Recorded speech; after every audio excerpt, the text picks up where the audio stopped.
gue investasi gue nggak tahu sebenarnya, tapi menarik buat dibahas. Dari dulu udah pengen naruh duit di situ, cuma gue nggak ngerti cara mainnya tuh gimana. Kadang ada yang denger, gue kehilangan nih, gue lost nih, aduh gue nggak sama sekali. Nah, yang lo denger lossnya itu gara-gara apa?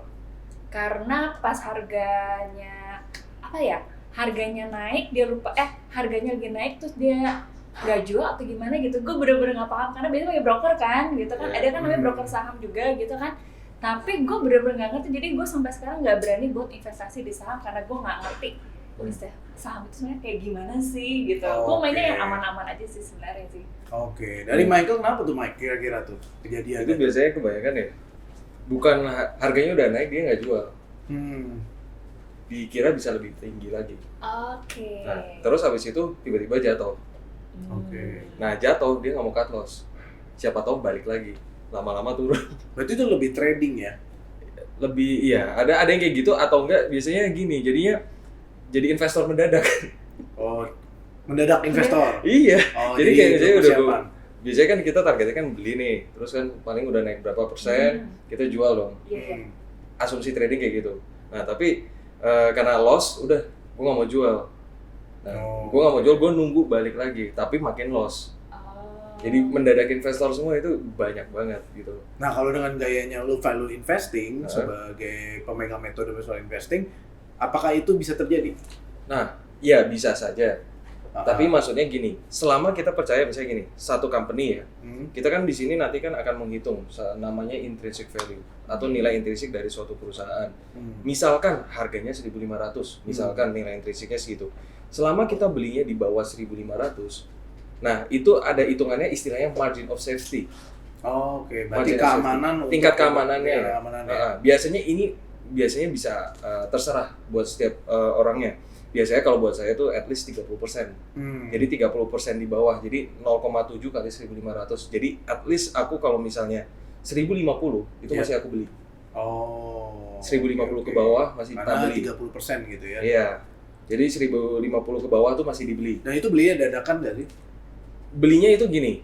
Kalau kita percaya bisa akan masih turun ya. Ya udah belinya jangan langsung. Belinya step by step. Misalnya saya punya dana 5 juta. Ya udah masukin 1 juta dulu. Nanti lihat mungkin minggu depan harganya berapa. Oh, misalnya jadi 900, ya udah masukin lagi. Nah, tapi maksudnya gini, misalkan kita punya dana 5 juta, ya jangan semuanya 5 juta taruh satu saham ya. Ya itu juga salah gitu loh. Maksudnya ada istilahnya diversifikasi.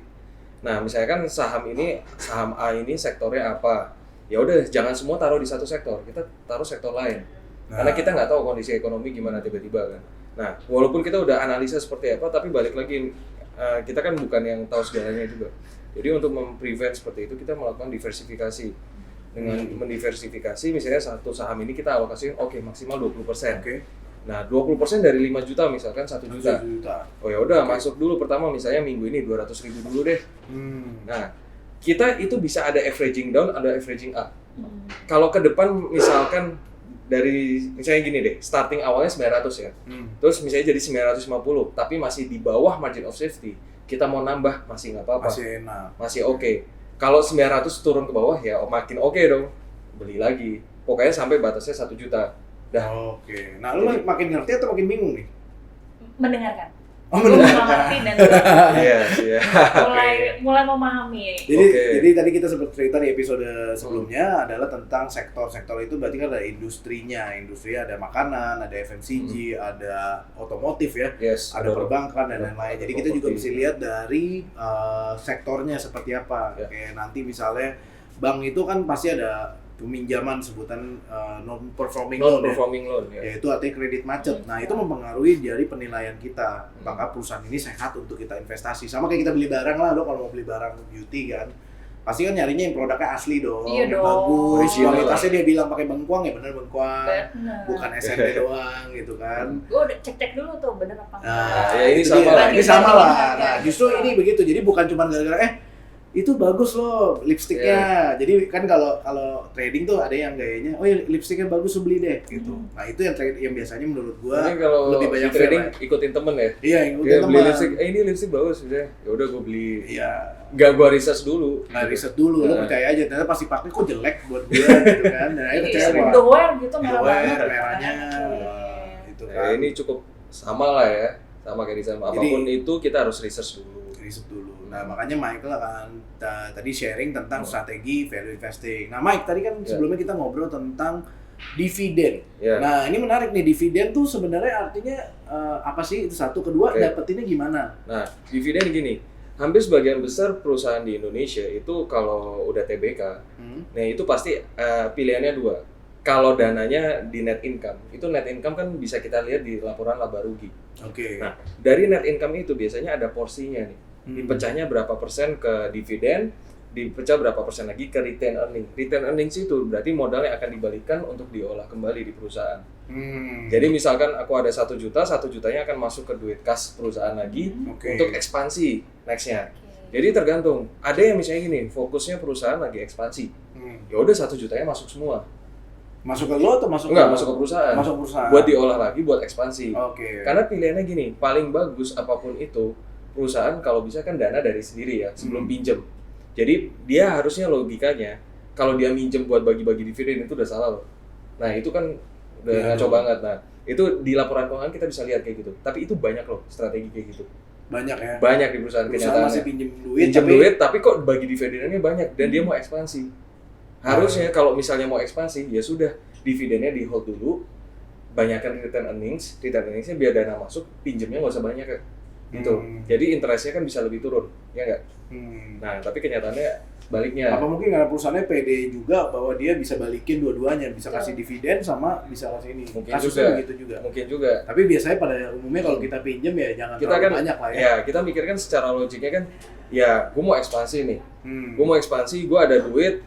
Sebelum gue bagi-bagi, kenapa nggak gue putar dulu, biar ntar gue baginya bisa lebih banyak. Harusnya kayak gitu dong. Kalau gue akan mikir kayak gitu daripada gue bagi sekarang, tapi gue muterin cuma dikit, tapi gue pinjem jadi membebani keuangan gue. Ya gitu. Itu sebenarnya balik lagi terserah orangnya sih gitu. Nah, tapi dividen, oke kita balik lagi ya. Dividen itu nanti kan jadi dari setiap perusahaan di net income itu akan dibagi. Ada dividen ratio, ada dividen payout ratio, ada retain earning ratio. Nah, retain earning itu nanti akan balik ke perusahaan, dividen itu yang nanti dibagikan ke investor. Nah, let's say misalkan 1 juta, terus dividen payout ratio-nya 30%, berarti ke 300.000 kan. Nah, berarti yang retain earning ratio-nya 70%, itu 700.000 akan masuk ke perusahaan, 300.000-nya itu akan dibagi dengan jumlah lembar saham. Jadi nanti per lembar sahamnya itu ada dapat dividennya misalnya berapa rupiah, seperti itu. Dan lo tuh dapetin dividen per tahun, per 3 bulan atau per kapan? Nah itu ada macam-macam tergantung perusahaannya. Ada yang misalnya gini, 1 tahun dividennya misalnya 30 rupiah per lembar saham, misalnya gitu ya. Nah tapi pembagiannya itu dalam 1 tahun 2 kali. Ada yang kayak gitu, berarti jadi kayak dalam 1 tahun, misalnya kita di bulan Juli ntar dapat 15 per lembar sahamnya, ntar di akhir tahun dapat 15 rupiah lagi. Ada yang kayak gitu, totalnya kan 30 kan. Ada yang setahun sekali. Paling gede berapa sih per lembar dividen saham? Per lembarnya? Tergantung sih, tapi paling gede itu setauku di sektor komoditas ya. Ada yang dividennya dalam bentuk dolar kan, itu kan berarti nanti dia kasih dalam bentuk dikaliin kurs dulu dan sebagainya, itu lumayan. Gitu. Wow. Jadi kembali lagi, setiap perusahaan tuh ada hitungannya lagi. Nah, kayak model Unilever udah gede ya. Iya. Itu dia kebanyakan hampir sebagian besar dikasih dalam bentuk dividen. Makanya dividennya juga lumayan gitu loh. Nah, hampir sebagian besar pendapatannya dikasih dividen karena ya dia mau kembangin apa lagi. Dia itu udah dalam tahap udah mature company. Mature banget, udah nggak bisa ekspansi gila-gilaan. Beda mungkin sama perusahaan kecil, mungkin dividennya paling cuma 10%, 15%, sisanya buat ekspansi. Jadi ya tergantung. Nah, kalau buat yang buat jangka panjang, kita bisa pilihnya yang lebih ke value company atau mature company.